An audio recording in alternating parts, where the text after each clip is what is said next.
In order to check how much time you have spent in specific apps on Samsung Galaxy A36 5G, then first of all we need to go to settings. Next, in the settings we can scroll down until you find apps, and then let's go over here. You should be able to find the list of apps, of course, that you have installed on your phone, and now you can check, you can choose the app for which you can check how much time you have spent in that app.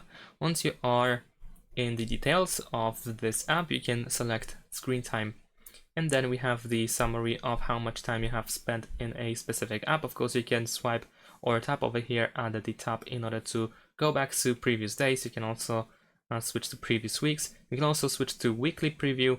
And then over here, as you can see, we can check how much time you have spent in a single week or in a single day, as well as, for example, how much time you have opened the app as well.